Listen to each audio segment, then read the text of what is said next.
और अब हम जिस खबर का विश्लेषण करेंगे वो आपके पूरे परिवार की सेहत से जुड़ी हुई खबर है। आपको जानकर हैरानी होगी कि आपके भोजन की थाली में से जरूरी पोषक तत्व गायब होते जा रहे हैं।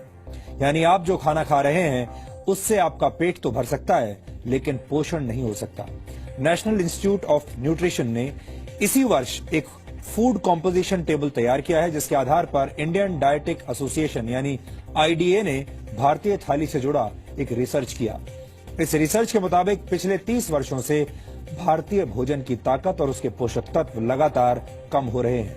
आपने अक्सर बड़े बुजुर्गों को ये कहते हुए सुना होगा कि पुराने जमाने में भोजन की बात ही कुछ और हुआ करती थी, हर चीज शुद्ध होती थी और आपका खाना शरीर को लगता था। बड़े बुजुर्गों की ये बात अब सच साबित हो रही है। आईडीए का रिसर्च इस बात को भी साबित करता है कि 30 वर्ष पहले खाने में शुद्धता की गारंटी आज के मुकाबले कहीं ज्यादा थी।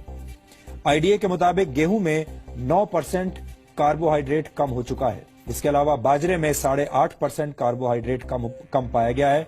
पिछले 30 वर्षों में मूंग की दाल में आयरन कंटेंट 6.12% कम हो गया है, जबकि मसूर की दाल में प्रोटीन 10% कम पाया गया। प्रोटीन हमारे शरीर के लिए बहुत जरूरी पोषक तत्व है और इसकी कमी से कई तरह की बीमारियां होती हैं। आटे और दाल के बाद सबसे ज्यादा इस्तेमाल होने वाली सब्जियों को भी चेक कर लीजिए। नए जमाने के आलू में विटामिन बी, मैग्नीशियम और जिंक की मात्रा पहले से कम पाई गई है। टमाटर में विटामिन बी, आयरन और जिंक की मात्रा में 66 से 73% तक की कमी देखी गई। फलों की बात करें तो सेब में आयरन कंटेंट पहले के मुकाबले 60% कम हो चुका है।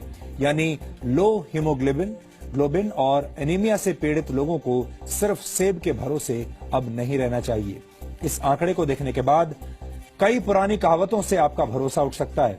अक्सर कहा जाता है an apple a day keeps the doctor away, यानी एक सेब हर रोज खाने से आप स्वस्थ रहते हैं और डॉक्टर से दूर रहते हैं। लेकिन इस दौर में ये कहावत भरोसा करने लायक नहीं रही, क्योंकि सेब के अंदर पोषक तत्व अब कम हो चुके हैं।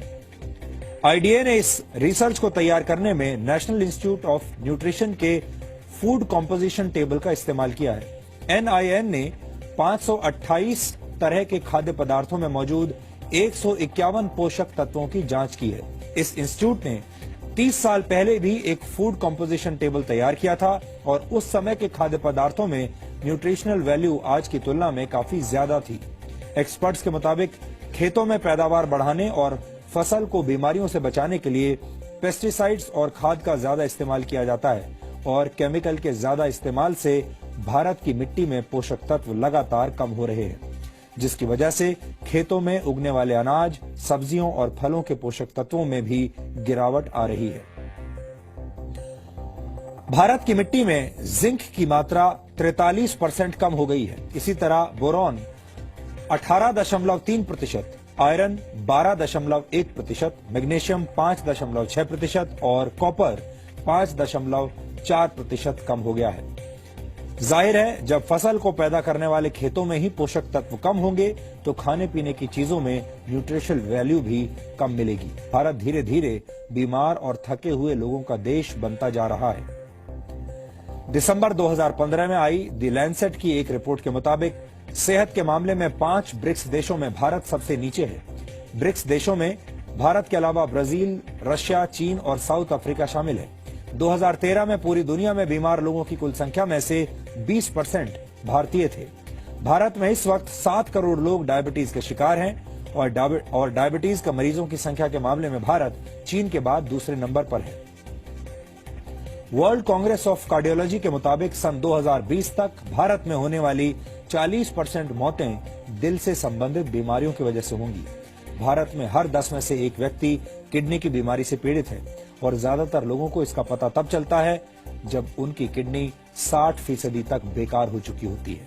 ये सारी बातें सुनकर आप चिंतित जरूर हो रहे होंगे।